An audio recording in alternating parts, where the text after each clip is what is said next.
Thanks for coming, gang. JD, you sort of prepared everybody for a trade deadline similar to this. Did this go as you had hoped, as you had expected? Yes. It's interesting, this business. You're still in the business where you have to do your business. And we took care of business best we could. But you're still seeing human beings go that you've grown attached to, you've worked with. But when you get in that chair for now, you have to take care of your business, and that's exactly what we did with Subban. You need 5 goalies in the organization. We essentially had 4 after we lost Spencer Martin, so we added Subban as depth, and he's good, and it's going to help Cleveland in case of. With Peaker, we've got a surplus of defensemen. We have people coming, so we're making room, and another good man that's worked his tail off. And then it's pending the trade call, but you've all seen and heard that Jack's going to the Rangers. Expiring contract. It's something we just had to do, and he's going to do very well. You had also mentioned that the big moves, any moves that may rattle the foundation here, would be held for the next guy.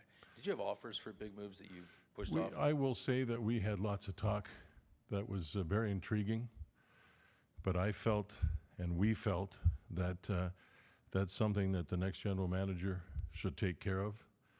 I think that it just made sense to do that at this point in time. We took care of business that we needed to take care of business with, and now when the new person comes in, that person will be able to take care of that business. You've been part of a lot of trade deadlines before in this in a capacity. What was it like this time? Being the guy and everything. Did you like it? Did you enjoy it? I enjoyed it, but thank God I've been around a long time, so I kind of knew what it was about and felt confident in talking to all the general managers around the league. After all the years that I've been in, most of them personally, and for a long period of time. So I'm a pretty honest person. So when I talk to somebody, I'd like to be very, very honest and upfront about everything, and that's how we worked, and that's how we got to some of the conclusions that we came to. And it was good, but it won't be my job next year. I can tell you that. I know we talked about before the whole third-party broker situation. Mm-hmm. Did a lot of teams try to pursue you? Is that something that there was an opportunity? We had some teams call us on that. We were open at different concepts. I ended up not doing anything because we didn't think the value of what was coming back would be worth it. So we certainly had permission from our ownership, Mike Priest, to do that type of stuff. They were very open-minded about it. And did you end up doing any paper moves at all, like to Cleveland, for the purposes of the AHL playoffs, anything like that? No, not just yet. We're getting to that. We know the 4 recall rule. We know that injury process. We knew emergency process, the whole thing. It's probably not out there yet, but Fix-Walensky will be coming up to fit into the forward spot. We need a forward for tomorrow with Jack leaving. Going back in there to talk. What is the deadline for that? That was 3 p.m. as well. No, we can't. We would have loved to take people and have them go there, but Kent Johnson's out. Fantelli can't go because of the injury deadline, which is today. So no, we've got our recalls coming. We have opportunity if there's emergency recalls, things along those lines. So. You were still able to help that team with Subban and Zaboral. Yeah. Well, and Zaboral, yes, he's going there too. Yeah, Zaboral will be going there. He's a defenseman that had been playing in the American League with Boston's Farm Club. The idea, I think, Cleveland's had a great year. We want to help them as much as we can. And there was thoughts, it wasn't in stone, about Fantelli and Kent Johnson going there after the season. But that plan's been wrecked because of injuries. Subban is important for us there, just because you need the goalies. If something happens to one of our 2 here and you're calling up hypothetically Jet Reeves, you need 2 good ones there. So that's something I think that helps them. I learned a long time ago from Emil Francis, who was running the Rangers, that you can never have enough defensemen. That was a long time ago, and it's still true. So Cleveland gets another defenseman. Hopefully they have a good playoff run. It's important. It's important to our young players, so it helps them. With Fix Wolanski, he's had such a good season down there, and he's had a good career really Yes. down there with the AHL. I mean, is this going to be potentially an extended look for the season? Yeah. Is that important to find out, like, what you have there? It is. You know? It is. It's important. And as we march along here through the last 19 games, and there's nothing in stone, but we'd like to take a look at various players.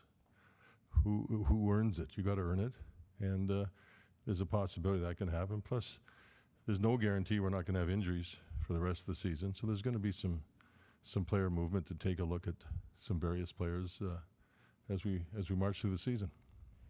JD, you go into this trade deadline, I assume, with a list of things that you want to achieve. Now you're on the other side of it. How do you feel about getting the things done you wanted to get done, and maybe some surprises in there too, maybe? No real surprises, I don't think.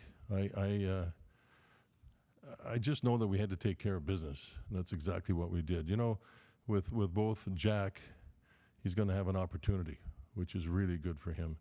With Peak, a huge opportunity, really good for him. So we look at it as business we had to take care of. We took care of the business and did the best we could for us. And both of those players are going to have great opportunity to enhance their careers and go forward. They were both absolutely tremendous Blue Jackets. With the business side of this, how important was it to not retain salary with either one of those trades?